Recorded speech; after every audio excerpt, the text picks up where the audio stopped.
मैं 5 किल्लियां दी गल करदा हूं, हरेक किसान दी कहानी है। मेरा नुकसान तो होया जी 3-3.5 लाख रुपए का, पर मैनू मिलिया कि 8 5 40, वो भी 40 पूरा नहीं, 37 या 38 हज़ार रुपया मेरे अकाउंट दे विच आया। ते ओहदे विच भी की होया, मैं जिहड़ी तुहानूं गल अगली दसनी चाहना भी कुछ किसान ये 40 हज़ार तो भी रह गए। किवें रह गए भी उन्हां किसानां दा वाहन आ जिहड़ा उहदे विच पा दिता गया पटवारियां ते कानूआं दे वल्लों, जिन्हां दा नुकसान नहीं सी होया। हाँ, नुकसान मेरा होया ते फसल जिहड़ी आ मुआवजा जिहड़ा मेरे गवांढी नूं देता उहदा 0% नुकसान सी। ये रिश्वतखोरी उपर तो लैके थल्ले तक चलदी है ते मिलदा किन्ना औखा है जी। सरकार भेजदी है पटवारियां नूं ते कानूआं नूं सर्वे करन दे वास्ते जी, करके आओ भी देख के आओ किन्ना नुकसान किसान दा हो गया। कुछ देखण आउंदे ने, उपर रिपोर्ट भेजदे ने, उपरों रिपोर्ट आ जिहड़ी थल्ले थल्ले आउंदी तक इंनी लेट हो जाती है। जदों नूं मुआवजा मिलना हुंदा जां तां किसान मर चुक्या हुंदा है, जां वो इन्ना कि ज़्यादा परेशान हो चुक्या हुंदा भी उहनूं ये मुआवजे का कोई बड़ा महीना नहीं रह जाता कि इन्हां 32-33 हज़ार रुपए दे नाल किसान अपनी धी दा ब्याह कर लूगा, जां अपने परिवार वास्ते राशन आ जिहड़ा लियाऊगा। एक नॉर्मल किसान दी राशन दी जिहड़ी खपत है वो 50-60 हज़ार रुपए की एक साल दी हो जाती है जी। मिलता सानू 30 हज़ार रुपया, तो उहदे चों असीं आपदे जवाक पढ़ा लांगे, जां असीं आपदियां धीआं भैणां दे ब्याह कर लांगे, जां फिर असीं आपदी अगली फसल बीज लांगे। जे अगली फसल भी नहीं बीजांगे तो असीं खावांगे की? सानू रोकना पैना जी इस चीज़ नूं। मैं तुहाडे तो यही पुछना चाहना, जे आम आदमी पार्टी की सरकार पंजाब दे विच अगले साल आउंदी आ तां तुहाडा इस चीज़ ते स्टैंड की होऊगा? असीं खुश बहुत हाँ, तुसीं 50 हज़ार रुपए मुआवजे की गल जिहड़ी आ दिल्ली के किसानों वास्ते कीती आ, बहुत खुशी की गल है। साडे किसानों वास्ते भी यही होना चाहिए भी घट्टो घट्ट उन्ना क 50 या 60 हज़ार रुपया तो सानू मुआवजा मिले। असीं नहीं चाहते कि किसी किसान की फसल खराब होवे, पर किसान का धंधा यह जा जी, हरेक बंदे का धंधा सेफ आ, हरेक दुकानदार सेफ आ, उन्हें अपना समान चक के अंदर कर लेना जो गड़ेमारी होंदी आ। कारोबारी ने अपनी फैक्ट्री नूं ढक लेना जो ढकी होंदियां ने, पर किसान कोले जिहड़ी फसल होंदी आ जी वो हमेशा खुले आसमान के थल्ले होंदी आ ते इदों वड्डा रिस्क है जिहड़ा वो किसी का नहीं हुंदा जिड्डा किसानां दा हुंदा। बेनती है जी सानू अज दस के जाओ भी आम आदमी पार्टी का स्टैंड की है जी मुआवजे ते। थैंक यू जी। बिल्कुल सर, सरकार सिर्फ पंजाब सरकार 8 हज़ार की गल करती है और 1 एकड़ ते जिहड़ा किसान का खर्चा दैट इज़ नीयर अबाउट कि 50 हज़ार तो 60 हज़ार, मेरे वीर ने 70 हज़ार तक गल की है कि आ जाता है, और जिहदे च ना वो अपनियां कुड़ियां दे विआह कर सकदा है और वेट करदा कि सरकार कदों मुआवजा देंदी है। सरकार मुआवजा देने की इतनी लंबी उड़ीक करती है, और जब उसकी डिस्ट्रीब्यूशन की बात आती है तो जिसने ठेके ते लई होंदी है ज़मीन उन्होंने मिलता ही नहीं मुआवजा, होर ही किसी को मिल जाता। सो एक बहुत वड्डी समस्या जिहड़ी उहदी डिवीज़न दे विच भी आउंदी है। सो अगली बेनती मैं करूँगी प्रगट सिंह जी डिस्ट्रिक्ट मानसा तो, जिहड़े गुलाबी सुंडी दे रिगार्डिंग गल करना चाहुंदे हैं। धन्यवाद जी सारे मेरे किसान वीरां दा इत्थे पहुंचण ते। पिछले 2 महीनों तो रौला पै रहा है, बठिंडा मानसा मुक्तसर दा सारा नरमा पट्टी तबाह हो गई। सरकार कहंदी मुआवजा देवांगे, विशेष गिरधौरियां करावांगे, पर मैं तुहानूं दसना चाहना भी जिहड़ी ये गिरधौरी है, जिवें वीर ने दस्सिया गड़ेमारी तां विशेष गिरधौरी हो सकती है। जिहड़ी फसलों की गिरधौरी है वह सौणी दी फसलों की 6वें महीने ही हो जाती है भी किने किन्ना नरमा बीजा है, किन्नी मूंगफली लाई है, किन्ना झोना। ये गिरधौरी के मसले का सानू किसानों को उलझा रही है। कुछ साडे पार्टी के MLA गुस्सा ना करन, वो भी विशेष गिरधौरी की नरमे की मंग करते थी। चलो मेरे नाल वध सियाणे ने, पर गिरधौरी है जी नरमे की 6वें महीने ही हो जाती है भी किन्ने एकड़ फसल नरमे की बीजी है। बाकी नरमा पट्टी पूरी तबाह हुई है, किसी एक किसान का नहीं होया। इस नाल हरेक किसान का जिन्हें 10 कुंटल का झाड़ लेना सी 2 कुंटल या 4 कुंटल मिलूगा। कई किसानों तो मैनूं लगदा 1 कुंटल ही खड़ना पऊ। जे आपां औसत नुकसान भी मन्नीए भी 6 कुंटल का औसत नुकसान मन्नीए, अज 8 हज़ार के भाव 48 हज़ार एक किसान का नुकसान होया। पर सरकार कित्थे उलझी हुई है, कहनी विशेष गिरधौरियां करावांगे। गिरधौरी हुई पई है, मुआवजा देने का नौ नहीं। जिहड़ा मंत्री खेतीबाड़ी मंत्री शायद बहुतिਆਂ ਨੂੰ पता होना भी कैप्टन अमरिंदर सिंह ती जिहड़ा घपला करके फारग हो गया, वो तो कोई कार्रवाई का नो ही नहीं। ਇਹ ਖੇਤੀਬਾੜੀ ਮੰਤਰੀ ਦੀ ਜ਼ਿੰਮੇਵਾਰੀ ਤੀ। ਮੈਂ ਬੇਸ਼ੱਕ ਇੱਕ ਪੈਸਟੀਸਾਈਡ ਵਿਕਰੇਤਾ ਵੀ ਹਾਂ ਤੇ ਕਿਸਾਨ ਵੀ ਹਾਂ। ਇਹ ਖੇਤੀਬਾੜੀ ਮੰਤਰੀ ਦੀ ਜ਼ਿੰਮੇਵਾਰੀ ਤੀ ਵੀ ਜਿਹੜੇ ਬਾਹਰੋਂ ਬੀਜ ਆਉਂਦੇ ਨੇ ਉਹਨਾਂ ਦੇ ਸੈਂਪਲ ਸਰਕਾਰ ਨੇ ਪਾਸ ਕਰਨੇ ਨੇ। ਅੱਜ ਲੜਾਈਆਂ ਕਿੱਥੇ ਹੋ ਰਹੀਆਂ ਨੇ? ਦੁਕਾਨਦਾਰਾਂ ਤੇ ਕਿਸਾਨਾਂ ਦੀਆਂ ਆਪਸ 'ਚ। ਨੁਕਸਾਨ ਕਿਸਾਨ ਦਾ ਹੋ ਗਿਆ 48,000 ਦਾ। ਉਦੋਂ ਬਾਅਦ ਜਿਹੜੇ ਮਜ਼ਦੂਰ ਤੀ, ਹਰੇਕ ਮਜ਼ਦੂਰ ਨੇ ਕਿਸੇ ਨੇ 20,000 ਕਮਾਉਣਾ ਤੀ ਸੀਜ਼ਨ 'ਚ, ਕਿਸੇ ਨੇ 30,000, ਕਿਉਂਕਿ 600 ਰੁਪਇਆ ਕੁਇੰਟਲ ਦਾ ਰੇਟ ਚੱਲਦਾ ਹੈ ਆਮ ਚਗਾਈ ਦਾ। ਜੇ 50 ਕਿਲੋ ਵੀ ਮੇਰੀ ਭੈਣ ਕੋਈ ਮਜ਼ਦੂਰ ਚੁਗਦੇ ਆ 300 ਰੁਪਇਆ ਬਣਨਾ ਤੀ ਉਹਨੂੰ ਦਿਹਾੜੀ ਦਾ।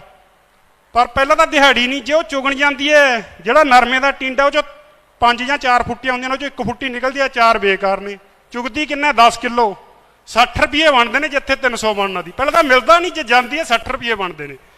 ਉਸ ਤੋਂ ਬਾਅਦ ਮੰਡੀ ਦਾ ਆੜਤੀ ਹੈ, ਉਹਦਾ ਨਰਮੇ ਨਾਲ ਕੀ ਨੁਕਸਾਨ ਹੋਇਆ? ਜਿਹੜੇ ਆੜਤੀ ਨੇ ਅੱਜ ਨਰਮੇ ਦੀ 100 ਜ਼ਿਮੀਂਦਾਰ ਨੇ ਲੈ ਕੇ ਆਉਣਾ ਤੀ, 2-2 ਹਜ਼ਾਰ ਆੜਤ ਕਮਾਉਣੀ ਤੀ, ਕਿ ਕਿਸਾਨ ਤੋਂ 2 ਲੱਖ ਰੁਪਇਆ ਕਮਾਉਣਾ ਤੀ। ਜਦੋਂ ਕਿਸਾਨ ਹੀ ਨਰਮਾ 25% ਜਾਂ 20 ਲੈ ਕੇ ਆਉਣਗੇ, ਉਹਦੀ ਆੜਤ ਵੀ 1.5-2 ਲੱਖ ਗਈ ਤੇ ਕਿਸਾਨ ਨੂੰ ਉਹ ਪੈਸੇ ਵੀ ਦੇਈ ਖੜਾ ਹੈ। ਕਿਸਾਨ ਤੋਂ ਮੰਗ ਵੀ ਨਹੀਂ ਸਕਦਾ, ਕਿਉਂ ਕਿਸਾਨ ਨੇ ਜਿੰਨੀ ਫਸਲ ਤੀ ਉਹ ਸਿੱਟਤੀ ਤੇ ਕਿਸਾਨ ਤਾਂ ਹੋਰ ਮੰਗ ਰਿਹਾ ਹੈ। ਉਹਦਾ ਵੀ ਨੁਕਸਾਨ ਹੋ ਗਿਆ, ਆੜਤੀਆ ਵੀ ਰਗੜਿਆ ਗਿਆ। ਉਦੋਂ ਕਹਾ ਮੰਡੀ ਮਜ਼ਦੂਰ ਜਿਹੜਾ ਤੋਲਦਾ ਤੀ ਉੱਥੇ, ਜਿਹੜੇ ਦੇ ਹੱਥਾਂ ਨੂੰ 200 ਜਾਂ 400 ਪੱਲੀ ਜੋਖ ਕੇ 7-8 ਰੁਪਏ ਪੱਲੀ ਦੇ ਹਿਸਾਬ ਨੂੰ, ਕਿਸੇ ਨੇ 500 ਬਣਾਉਣਾ ਤੀ, ਕਿਸੇ 400, ਉਹਨਾਂ ਨੂੰ ਪੱਲੀ 50 ਆਉਂਦੀਆਂ ਨੇ। 5 ਮਜ਼ਦੂਰ ਨੇ 10 ਪੱਲੀਆਂ ਦੇ ਹਿਸਾਬ ਨੂੰ 70 ਰੁਪਏ ਬਣਦੇ ਨੇ, ਉਹ ਵੀ ਰਗੜੇ ਗਏ। ਉਦੋਂ ਅੱਗੇ ਕਈ ਮੇਰੇ ਵਪਾਰੀ ਭਰਾਵਾਂ ਨੇ, ਕਿਸੇ ਨੇ ਕਾਟਨ ਮਿੱਲਾਂ ਠੇਕੇ ਤੇ ਲੈਤੀਆਂ ਤੀ, ਕਿਸੇ ਨੇ ਆਪਦਾ ਹੀ ਰਿਪੇਅਰ ਕਰਾਈ ਤੀ, 10 ਲੱਖ ਲਾਇਆ ਤੀ, 20 ਲੱਖ ਲਾਇਆ ਤੀ। ਨਰਮਾ ਹੈ ਨਹੀਂ, ਚੱਲੂ ਕਿੱਥੋਂ? ਲੇਬਰ ਨੂੰ ਵੀ ਐਡਵਾਂਸ ਦੇਈ ਬੈਠੇ ਨੇ। ਲੇਬਰ ਵਾਲਾ ਕਹਿੰਦਾ ਮੈਥੋਂ ਕੰਮ ਕਰਾ, ਉਹਨਾਂ ਦੀਆਂ ਮਿੱਲਾਂ ਵੀ ਖਤਮ ਹੋ ਗਈਆਂ। ਭਰਾਵੋ, ਇਹ ਇੱਕ ਕਿਸਾਨ, ਮਜ਼ਦੂਰ, ਆੜਤੀਆ ਤੇ ਵਪਾਰੀ ਸਾਰੇ ਰਗੜੇ ਗਏ, ਕੋਈ ਨਹੀਂ ਬਚਿਆ। ਤੇ ਸਰਕਾਰ ਵੱਲੋਂ ਕੋਈ ਕਾਰਵਾਈ ਨਹੀਂ। ਕਦੇ ਅਰੂਸਾ ਦਾ ਮਸਲਾ ਉਠਾ ਲੈਂਦੇ ਨੇ। ਅਰੂਸਾ ਦਾ ਮਸਲਾ ਤਾਂ ਪ੍ਰਨੀਤ ਕੌਰ ਆਪੀ ਨਜਿੱਠ ਲੂ।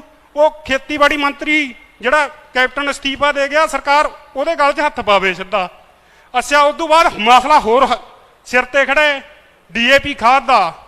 ਲਗਭਗ 1960-65 'ਚ ਹਰੀ ਕ੍ਰਾਂਤੀ ਸ਼ੁਰੂ ਕਰਤੀ ਤੀ।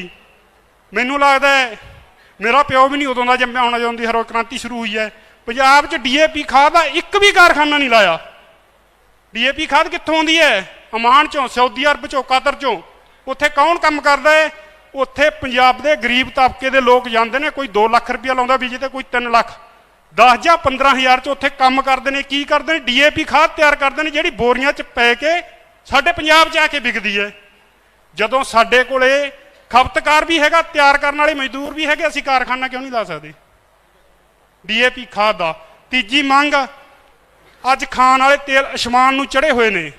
ਮੈਂ ਕੇਜਰੀਵਾਲ ਸਾਹਿਬ ਨੂੰ ਦੱਸਣਾ ਚਾਹੁੰਦਾ ਵੀ ਜੇ ਪੰਜਾਬ ਦੇ ਵਿੱਚ ਤੁਸੀਂ ਮਾਨਸਾ ਜ਼ਿਲ੍ਹੇ ਦੀ ਅੰਨ੍ਹਾਂ ਹੀ ਧਰਤੀ ਹੈ ਜਿਹੜੀ ਤੇਲਾਂ ਦੀ ਹਨੇਰੀ ਲਿਆ ਸਕਦੀ ਹੈ, ਇੱਥੇ ਮੂੰਗਫਲੀ ਦੀ ਖੇਤੀ ਲਈ ਮਾਨਸਾ ਬਠਿੰਡੇ ਦੀ ਧਰਤੀ ਯੋਗ ਧਰਤੀ ਹੈ। ਪੰਜਾਬ ਸਰਕਾਰ ਕੋਲੇ ਏਜੰਸੀਆਂ ਤਾਂ ਹੈਗੀਆਂ, ਪਰ ਇਹਨਾਂ ਦੀਆਂ ਨੀਤਾਂ ਨਹੀਂ। ਜੇ ਤੁਸੀਂ ਵੇਰਕਾ ਦੇ ਵੱਡੇ ਪਲਾਟ ਲੈ ਕੇ ਮੂੰਗਫਲੀ ਦੀ ਖਰੀਦ ਦਾ ਸਰਕਾਰੀ ਐਲਾਨ ਪੰਜਾਬ ਸਰਕਾਰ ਦੀ ਪੱਧਰ ਤੇ ਕਰ ਦੋ, ਮੈਨੂੰ ਨਹੀਂ ਲੱਗਦਾ ਵੀ ਦੇਸ਼ 'ਚ ਖਾਣ ਵਾਲੇ ਮਹਿੰਗੇ ਤੇਲ ਲੈਣੇ ਪੈਣਗੇ। ਤੇਲ ਵੀ ਸਸਤੇ ਹੋਣਗੇ, ਕਿਸਾਨਾਂ ਦੀ ਆਮਦਨ ਵੀ ਵਧੂ। ਤੀਜੀ ਗੱਲ, ਲੋਕ ਪਾਮ ਆਇਲਾਂ, ਜਿਹੜੇ ਪਾਮ ਆਇਲ ਵਿੱਚ ਮਿਲਦੇ ਨੇ, ਉਹਨਾਂ ਤੋਂ ਬਚਤ ਹੋਊ। ਇਹਦੇ ਨਾਲ ਜਿਹੜਾ ਮੇਰਾ ਵੀਰ ਇੱਕ ਬੋਲ ਕੇ ਗਿਆ ਸੀ ਵੀ ਪਾਣੀ ਦੀ ਸਮੱਸਿਆ ਵੀ ਸਾਡੀ ਘਟੂ, ਇੱਕ ਬੋਲ ਕੇ ਗਿਆ ਦੀ ਧੂਏ ਦੀ ਸਮੱਸਿਆ ਵੀ ਘਟੂ ਜਦੋਂ ਅਸੀਂ ਤੇਲ ਫਸਲਾਂ ਬੀਜਾਂਗੇ। ਤੇ ਉਸ ਤੋਂ ਵੱਡੀ ਮੰਗ, ਮਜ਼ਦੂਰਾਂ ਨੂੰ ਵੀ ਰੁਜ਼ਗਾਰ ਮਿਲੂ, ਨਾਲ ਦੀ ਨਾਲ ਲੋਕ ਬਿਮਾਰੀਆਂ ਤੋਂ ਵੀ ਬਚਣਗੇ। ਸੋ ਨੌਜਵਾਨਾਂ ਨੂੰ ਵੀ ਰੁਜ਼ਗਾਰ ਦੇ ਮੌਕੇ ਮਿਲਣਗੇ। ਮੈਂ ਅੱਜ ਕੇਜਰੀਵਾਲ ਸਾਹਿਬ ਤੋਂ ਮੰਗ ਕਰਦਾ ਵੀ ਜਦੋਂ ਤੁਹਾਡੀ ਸਰਕਾਰ ਬਣਦੀ ਹੈ, ਮਾਨਸਾ ਜ਼ਿਲ੍ਹੇ ਨੂੰ 2 ਵੱਡੇ ਪ੍ਰੋਜੈਕਟ, ਇੱਕ ਤਾਂ DAP ਖਾਦ ਤਿਆਰ ਕਰਨ ਦਾ ਕਾਰਖਾਨਾ, ਇਹ ਲਾਜ਼ਮੀ ਹੋਣਾ ਚਾਹੀਦਾ ਹੈ ਸਾਡੇ ਕਿਸਾਨਾਂ ਨੂੰ। ਹੋਰ ਕਿਸੇ ਵੱਲ DAP ਖਾਦ ਤਿਆਰ ਕਰਨ, ਇੱਕ ਤੇਲ ਪ੍ਰੋਸੈਸਿੰਗ ਦਾ ਕਾਰਖਾਨਾ। ਬੇਸ਼ੱਕ ਸਾਡੀ MP 6 ਸਾਲ ਫੂਡ ਪ੍ਰੋਸੈਸਿੰਗ ਮੰਤਰੀ ਰਹਿ ਗਈ, ਉਹਨੇ ਜ਼ਿਲ੍ਹੇ ਦੇ ਬਠਿੰਡੇ ਜ਼ਿਲ੍ਹੇ ਜਾਂ ਮਾਨਸਾ ਜ਼ਿਲ੍ਹੇ 'ਚ ਇੱਕ ਵੀ ਫੂਡ ਪ੍ਰੋਸੈਸਿੰਗ ਦਾ ਕਾਰਖਾਨਾ ਨਹੀਂ ਲਾਇਆ ਜਿਹੜਾ ਕਿਸਾਨਾਂ ਦੇ ਹਿੱਤ 'ਚ ਹੋਵੇ। ਕਾਰਖਾਨੇ ਕਿੱਥੇ ਲਾਤੇ? ਹਰਿਆਣੇ ਜਾਂ ਹਿਮਾਚਲ 'ਚ ਜਾ ਕੇ। ਸੋ ਮੈਂ ਧੰਨਵਾਦ ਕਰਦਾ ਜਿਹੜਾ ਮੈਨੂੰ ਇੰਨਾ ਟਾਈਮ ਦਿੱਤਾ। ਸੋ ਮੈਂ ਧੰਨਵਾਦ ਕਰਦੀ ਹਾਂ ਵੀਰ ਦਾ। ਇਸ ਤੋਂ ਬਾਅਦ ਜਿਹੜੇ ਸਾਡੇ ਲਾਸਟ ਸਪੀਕਰ ਅਮਨਪ੍ਰੀਤ ਸਿੰਘ, ਜਿਹੜੇ ਸ਼ਾਰਟ 'ਚ ਗੱਲ ਰੱਖਣਗੇ ਕਿਉਂਕਿ ਆਪਾਂ ਨੂੰ ਕਾਫੀ ਸਮਾਂ ਹੋ ਗਿਆ। ਸਤਿ ਸ਼੍ਰੀ ਅਕਾਲ ਜੀ ਪ੍ਰੋਫੈਸਰ ਸਾਹਿਬ, ਤੁਸੀਂ ਮੇਰੇ ਵੱਡੇ ਭੈਣ ਜੀ ਹੋ। ਜਿਵੇਂ 20 ਸਾਲ ਪਹਿਲਾਂ ਕੁਲਫੀ ਗਰਮ ਕੀਤੀ ਸੀ ਤੇ ਮੇਰਾ ਇੰਜਣ ਵੀ ਹੌਲੀ ਹੌਲੀ ਗਰਮ ਹੋਊਗਾ। 2 ਮਿੰਟ ਨਹੀਂ ਭੈਣ ਬਣ ਕੇ 4 ਮਿੰਟ ਦੇ ਦਿਓ। 4 ਲੈ ਲਓ ਜੀ, 4। ਧੂਏ ਦੀ ਗੱਲ ਵੀਰ ਨੇ ਕਰੀ ਸੀ। ਧੂਆਂ ਜੇ ਮਾਨਸਾ ਪਰਾਲੀ ਨੂੰ ਅੱਗ ਲੱਗਦੀ ਹੈ ਤਾਂ ਸਤੌਜ ਹੋ ਕੇ ਫੇਰ ਦਿੱਲੀ ਜਾਊ, ਉੱਥੇ ਅਸੀਂ ਜਾਣ ਨਹੀਂ ਦਿੰਦੇ। ਦਾ ਹੱਲ ਇੱਥੇ ਕਰਾ ਦਿਓ, ਧੂਆਂ ਨਹੀਂ ਜਾਣ ਦਿੰਦੇ, ਜ਼ਿੰਮੇਵਾਰੀ ਹੈ। ਮੇਰਾ ਜਿਹੜਾ ਟੌਪਿਕ ਹੈ, मेरा पहला टॉपिक यह सी कि पॉलिटिशियन का बेटा पॉलिटिशियन बन जाता है। 60 साल तो बाबे बादल ने कुर्सी सांभी है, हुण उहदा पुत्त सांभण नूं फिरदा, नूंह सांभी फिरदी है, साला मुंडे दा सारे सांभी फिरदे आ। इंजीनियर दा बेटा इंजीनियर बन जाता, डॉक्टर दा बेटा डॉक्टर बन जाता, टीचर दा बेटा टीचर बन जाता है। किसान दा बेटा की बनूगा, ये बहुत बड़ा सवाल है। किसान दा पुत्त की बनूगा? ਜਾਂ ਤਾਂ ਆਪਦੇ ਪਿਓ ਵਾਂਗੂ ਖੁਦਕਸ਼ੀ ਕਰੂ ਜਿਹੜੇ ਅੱਜ ਦੇ ਹਾਲਾਤ ਨੇ, ਜਾਂ ਫਿਰ ਪਿਓ ਆਦੇ ਪੁੱਤ ਨੂੰ ਕਹਿੰਦਾ ਪੁੱਤ ਮੇਰੇ ਕੋਲ 1.5 ਕਿੱਲਾ ਜ਼ਮੀਨ ਆ, ਮੈਂ ਕਿੱਲਾ ਵੇਚਦਾ, ਤੂੰ ਕੈਨੇਡਾ ਵਗ ਜਾ। ਮੇਰੇ ਪਾਪਾ ਵੀ ਅੱਜ ਪ੍ਰੋਗਰਾਮ 'ਚ ਬੈਠੇ ਨੇ, ਤੇ ਜਦੋਂ ਮੈਂ ਉਹਨਾਂ ਨੂੰ ਕਿਹਾ ਪਾਪਾ ਤੁਸੀਂ ਖੇਤੀ ਕਰਦੇ ਸੀ, ਮੈਂ ਵੀ ਖੇਤੀ ਕਰ ਲਾਂ, ਮੈਨੂੰ ਕਹਿੰਦੇ ਪੁੱਤ ਰੱਸਾ ਗਲ 'ਚ ਪਾਉਣ ਦਾ ਕੋਈ ਫਾਇਦਾ ਨਹੀਂ, ਘਾਟੇ ਦਾ ਸੌਦਾ, ਤੂੰ ਆਦਾ ਕੋਈ ਹੋਰ ਕੰਮ ਕਰ ਲੈ, ਖੇਤੀ 'ਚ ਕੋਈ ਮੁਨਾਫਾ ਨਹੀਂ ਰਿਹਾ। ਜਿੰਨੇ ਬੰਦੇ ਬੈਠੇ ਆ ਅੱਜ ਕੋਈ ਮੁਨਾਫਾ ਕਮਾ ਰਿਹਾ ਤਾਂ ਮੈਨੂੰ ਦੱਸ ਦਿਓ। ਸਾਰਿਆਂ ਨੇ ਕਵਰ ਕੀਤਾ। ਯੂਥ ਨੂੰ ਕੀ ਖਾ ਕੇ ਬਹਿ ਗਿਆ? ਸੁਖਬੀਰ ਬਾਦਲ ਐਲਾਨ ਕਰੀ ਜਾਂਦਾ ਵੀ ਅਸੀਂ ਕਰਜ਼ਾ ਦੇ ਦਿਆਂਗੇ, ਤੁਸੀਂ ਕੈਨੇਡਾ ਵਗ ਜਾਓ, ਯੂਥ ਪੜਨ ਉੱਥੇ ਜਾਵੇ। ਵੀ ਜਿਹੜਾ ਮਾੜੇ ਮੋਟਾ ਟੈਲੈਂਟ ਰਹਿ ਗਿਆ ਪੰਜਾਬ ਦਾ ਇੱਥੇ, ਇਹ ਨਹੀਂ ਰੱਖਣਾ, ਇਹਨੂੰ ਵੀ ਕੱਢ ਦਿਓ। ਕਿਉਂ? ਆਪ ਮਾੜੇ ਹਾਲਾਤਾਂ 'ਚੋਂ ਪੰਜਾਬ ਦਾ ਸਾਥ ਦੇ ਕੇ ਛੱਡ ਕੇ ਭੱਜਿਆ ਹੋਇਆ ਸੀ। ਜਿਵੇਂ ਬਾਬੇ ਨੇ ਕੁਰਸੀ ਸਾਂਭੀ, ਪੁੱਤ ਨੇ ਸਾਂਭ ਲਈ। ਕਿਸਾਨ ਦਾ ਪੁੱਤ ਵੀ ਕਿਸਾਨ ਬਣਨਾ ਚਾਹੁੰਦਾ, ਉਹ ਨਹੀਂ ਚਾਹੁੰਦਾ ਉਹਦੇ ਮਾਂ-ਬਾਪ ਨੂੰ ਛੱਡ ਕੇ ਕੈਨੇਡਾ ਜਾਵੇ। ਜਿਹੜਾ ਵੀ ਬੱਚਾ ਕੈਨੇਡਾ ਅਮਰੀਕਾ ਪੜਨ ਜਾਂਦਾ, ਉਹਦੇ ਮਾਂ ਪਿਓ ਇੱਥੇ ਰੁਲਦੇ ਰਹਿੰਦੇ ਨੇ, ਉਹ ਉੱਥੇ ਰਹਿ ਜਾਂਦਾ ਹੈ। ਕਿਸੇ ਦਾ ਪਿਓ ਇੱਥੇ ਮਰ ਜਾਂਦਾ ਤਾਂ ਉਹਦਾ ਪੁੱਤ ਉਹਦੇ ਸੰਸਕਾਰ ਤੇ ਵੀ ਇੱਥੇ ਆ ਨਹੀਂ ਸਕਦਾ। ਇਹ ਸਭ ਤੋਂ ਵੱਡੀ ਤਰਾਸਦੀ ਹੈ। ਯੂਥ ਦੇ ਲਈ ਐਂਟਰਪ੍ਰੈਨਿਓਰਸ਼ਿਪ ਲੈ ਕੇ ਆਈ ਜਾਵੇ। ਸਾਡੇ ਵੀਰ ਨੇ ਡੇਅਰੀ ਡਿਪਾਰਟਮੈਂਟ ਦੀ ਗੱਲ ਕੀਤੀ ਸੀ। ਇੱਕ ਗੱਲ ਦੱਸ ਦੇਣੀ ਚਾਹੁੰਦਾ, ਪੰਜਾਬ ਦੇ ਵਿੱਚ ਜਿਹੜਾ ਸ਼ੁੱਧ ਦੁੱਧ ਪੈਦਾ ਹੁੰਦਾ ਇੱਕ ਦਿਨ ਦਾ 16 ਲੱਖ ਲੀਟਰ ਪੈਦਾ ਹੁੰਦਾ ਹੈ, ਜਿਸ ਚੋਂ 9 ਲੱਖ ਲੀਟਰ ਦੁੱਧ ਕੱਲਾ ਲੁਧਿਆਣਾ ਸ਼ਹਿਰ ਪੀ ਜਾਂਦਾ ਹੈ, ਬਾਕੀ ਪੰਜਾਬ ਲਈ ਬਚਦਾ 7 ਲੱਖ ਲੀਟਰ। ਤੇ ਪੂਰਾ ਕਿੱਥੋਂ ਹੁੰਦਾ? ਫੈਕਟਰੀਆਂ ਵਾਲੇ ਬਣਾ ਕੇ ਵੇਚੀ ਜਾਂਦੇ ਨੇ। ਇੰਨਾ ਕੁ ਨਕਲੀ ਦੁੱਧ ਪ੍ਰੋਡਿਊਸ ਹੁੰਦਾ ਵੀ ਤੁਸੀਂ ਗੱਲਾਂ ਹੀ ਛੱਡ ਦਿਓ। ਰਾਤ ਨੂੰ ਡੇਅਰੀ ਵਾਲੇ ਨੂੰ ਕਹਿੰਦੇ ਵੀ ਤੜਕੇ 10 ਕੁਆਂਟਲ ਪਨੀਰ ਚਾਹੀਦਾ, 5 ਵਜੇ ਨੂੰ ਦੇ ਦੂ। ਮੱਝ ਘਰੇ ਇੱਕ ਨਹੀਂ ਨਾ ਦੁੱਧ ਆਉਂਦਾ ਉਹਦੇ ਕੋਲੇ। ਜਿਹੜਾ ਬੰਦਾ ਮਿਲਾਵਟ ਕਰਦਾ ਖਾਸ ਕਰਕੇ ਦੁੱਧ ਦੇ ਵਿੱਚ, ਉਹਦੇ ਤੇ 307 ਦੀ ਧਾਰਾ ਲਾ ਕੇ ਪਰਚਾ ਦਰਜ ਕੀਤਾ ਜਾਵੇ, ਕਿਉਂਕਿ ਉਹਦੀ ਸਿੱਧਮ ਸਿੱਧੀ ਨੀਤ ਹੈ ਸਾਨੂੰ ਗਲਤ ਚੀਜ਼ ਖਵਾ ਕੇ ਮਾਰਨ ਦੀ। ਖੇਤੀ ਦੇ ਨਾਲ ਤੁਸੀਂ ਕਿਸਾਨਾਂ ਦੀ ਗੱਲ ਸੁਣ ਆਇਓ, ਮੈਂ ਤੁਹਾਡਾ ਥੈਂਕ ਯੂ ਕਰਦਾ। ਪਹਿਲਾ ਮੁੱਖ ਮੰਤਰੀ ਹੈ ਜਿਹੜਾ ਗੱਲ ਸੁਣਨ ਆਇਆ, ਸੁਣਾਉਣ ਨਹੀਂ ਆਇਆ। ਝੰਡੇ ਨੂੰ ਅਸੀਂ 20 ਸਾਲ ਤੋਂ ਸੁਣਦੇ ਆ, ਇਹ ਝੰਡੇ ਵਾਸਤੇ ਸਾਡਾ ਝੰਡਾ ਹੀ ਖੜਾ ਰਹੂਗਾ। ਭਗਵੰਤ ਮਾਨ ਪੰਜਾਬ ਦੀ ਉਹ ਧੜਕਣ ਹੈ ਜਿਹਨੇ 20 ਸਾਲ ਪਹਿਲਾਂ ਸਾਨੂੰ ਕਮੇਡੀ ਸੁਣਾਈ, ਪਰ ਜੇ ਤੁਸੀਂ ਉਹਨੂੰ ਸੀਰੀਅਸ ਹੋ ਕੇ ਸੁਣ ਲਓ, ਤੁਹਾਡੀਆਂ ਅੱਖਾਂ 'ਚੋਂ ਪਾਣੀ ਨਹੀਂ ਰੁਕਣਾ। ਕਮੇਡੀ ਨਹੀਂ ਸੀ, ਪੰਜਾਬ ਦੇ ਦਰਦ ਸੀਗੇ। ਸੋ 2 ਸਾਲਾਂ ਤੋਂ ਅਸੀਂ ਸਤੌਜ ਵਾਲੇ ਝੰਡੇ ਦਾ ਝੰਡਾ ਚੱਕਿਆ ਹੋਇਆ, ਹਾਰਨ ਨਹੀਂ ਦਿੱਤਾ। ਕਿੱਡੇ ਕਿੱਡੇ ਵਪਾਰੀ ਦੇ ਬਰਾਬਰ ਆ ਕੇ ਚੋਣ ਲੜ ਕੇ, ਪਰ ਅਸੀਂ ਨੂੰ ਜਿਤਾਇਆ। ਗਾਹਾਂ ਨੂੰ ਆ ਸਾਰੇ ਜਿਤਾਉਣਾ ਚਾਹੁੰਦੇ ਨੇ, ਪਰ ਯੂਥ ਲਈ ਕੀ ਪ੍ਰੋਗਰਾਮ ਹੈ?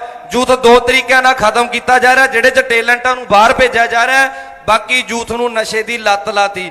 ਕੋਈ ਵੀ ਪੰਜਾਬੀ ਕਿਸਾਨ ਜਿਵੇਂ ਪਰਾਲੀ ਨਹੀਂ ਮਚਾਉਣਾ ਚਾਹੁੰਦਾ, ਉਵੇਂ ਕੋਈ ਵੀ ਯੂਥ ਦਾ ਵਰਕਰ ਨਸ਼ਾ ਨਹੀਂ ਕਰਨਾ ਚਾਹੁੰਦਾ। ਦਿੱਲੀ ਦੀਆਂ ਯੂਥ ਨੇ ਜਾ ਕੇ ਚੀਕਾਂ ਕਢਾਤੀਆਂ, 11 ਮਹੀਨੇ ਹੋ ਗਏ। ਸਾਨੂੰ ਕੀ ਕਿਹਾ ਜਾਂਦਾ ਵੀ ਚਿੱਟਾ ਕਿੱਥੋਂ ਆਉਂਦਾ? ਪਾਕਿਸਤਾਨ ਤੋਂ ਆਉਂਦਾ, ਜਿਹਦੀ ਸਰਹੱਦ ਪਾਕਿਸਤਾਨ ਨਾਲ ਲੱਗਦੀ ਹੈ। ਗੁਜਰਾਤ ਦੀ ਸਰਹੱਦ ਵੀ ਤਾਂ ਪਾਕਿਸਤਾਨ ਨਾਲ ਲੱਗਦੀ ਹੈ, ਗੁਜਰਾਤ 'ਚ ਚਿੱਟਾ ਕਿਉਂ ਨਹੀਂ ਆਉਂਦਾ? ਸ਼ਾਹਰੁਖ ਖਾਨ ਦੇ 15 ਗ੍ਰਾਮ ਚਿੱਟੇ ਦੇ ਮੁੰਡੇ ਤੇ ਰੌਲਾ ਪੈ ਗਿਆ, ਮੀਡੀਆ ਚੱਕੀ ਫਿਰਦਾ, ਸਰਕਾਰਾਂ ਖਿੱਚੀ ਫਿਰਦੀਆਂ। ਜਿਹੜਾ ਅਡਾਨੀਆਂ ਦੇ ਕਿੰਨਾ ਚਿੱਟਾ ਫੜਿਆ ਗਿਆ ਉਹ ਪਤਾ ਹੀ ਨਹੀਂ। ਜਿਹੜਾ ਮਜੀਠੀਆ ਨੇ ਕਿੰਨਾ ਚਿੱਟਾ ਪੰਜਾਬ 'ਚ ਵਾੜਤਾ। ਡੇਰਾ ਬਾਬਾ ਨਾਨਕ ਕੋਲੇ ਇੱਕ ਪਿੰਡ ਹੈ ਜੀ, ਉੱਥੇ ਤੁਹਾਨੂੰ 25 ਸਾਲ ਦਾ ਮੁੰਡਾ ਨਹੀਂ ਮਿਲਣਾ। ਮੈਂ ਪਿਛਲੇ ਮਹੀਨੇ ਵਰਕਿੰਗ ਕਰਕੇ ਆਇਆ। ਚਿੱਟੇ ਨੇ ਖਤਮ ਕਰਤਾ। ਪਹਿਲਾਂ ਖਾੜਕੂ ਲਹਿਰ 'ਚ ਪੁਲਿਸ ਨੇ ਬੰਦੇ ਮਾਰ-ਮਾਰ ਖਤਮ ਕਰਤੇ। 47 ਵੇਲੇ ਸਭ ਤੋਂ ਪਹਿਲਾਂ ਨੁਕਸਾਨ ਬਾਰਡਰ ਦਾ ਹੋਇਆ, ਜਦੋਂ ਪੰਜਾਬ ਵੱਢਿਆ ਗਿਆ। ਪੰਜਾਬ ਨੂੰ ਉਜਾੜਨ ਦੀ ਕੋਸ਼ਿਸ਼ ਕੀਤੀ ਜਾ ਰਹੀ ਹੈ। ਸੋ ਮੇਰੀ ਇਹੀ ਰਿਕੁਐਸਟ ਹੈ ਕਿ ਪੰਜਾਬ ਦੇ ਕਿਸਾਨ ਨੂੰ ਬਚਾ ਕੇ ਯੂਥ ਨੂੰ ਬਚਾ ਲਓ। ਮੁਲਕ ਇੰਨੀਆਂ ਕੁ ਤਰੱਕੀਆਂ ਬਾਜੂ ਕਰ ਜੂਗਾ ਕਿ ਇੰਡੀਆ ਦਾ ਰੁਪਈਆ ਅਮਰੀਕਾ ਦੇ ਰੁਪਈਏ ਦੇ ਬਰਾਬਰ ਜੇ ਨਾ ਹੋਇਆ ਮਹਾਰਾਜਾ ਰਣਜੀਤ ਸਿੰਘ ਦੇ ਰਾਜ ਵਾਂਗੂ, ਤਾਂ ਯਾਦ ਰੱਖਿਓ ਕਿਸਾਨ ਬਚਾ ਲਓ, ਪੰਜਾਬ ਦੀ ਰੀੜ੍ਹ ਦੀ ਹੱਡੀ ਬਚਾ ਲਓ, ਦੇਸ਼ ਦੀ ਰੀੜ੍ਹ ਦੀ ਹੱਡੀ ਬਚ ਜੂਗੀ। ਕਿਉਂਕਿ ਸਾਡੇ ਦੇਸ਼ ਦਾ ਧੁਰਾ ਜਿਹੜਾ ਉਹ ਸਿਰਫ ਕਿਸਾਨੀ ਦੇ ਸਿਰੋਂ ਘੁੰਮਦਾ ਹੈ, ਹੋਰ ਕਿਸੇ ਕਾਰਪੋਰੇਟ ਘਰਾਣੇ ਦੇ ਧਰੋਂ ਨਹੀਂ। ਇਹਨਾਂ ਦੇ ਨੱਥਾਂ ਪਾ ਲਓ। ਪੰਜਾਬ ਲਈ ਸਪੈਸ਼ਲ ਪ੍ਰੋਗਰਾਮ ਲੈ ਕੇ ਆਓ। ਸਰਹੱਦੀ ਦੇਸ਼ ਹੈ, ਸਟੇਟ ਹੈ ਇਹ।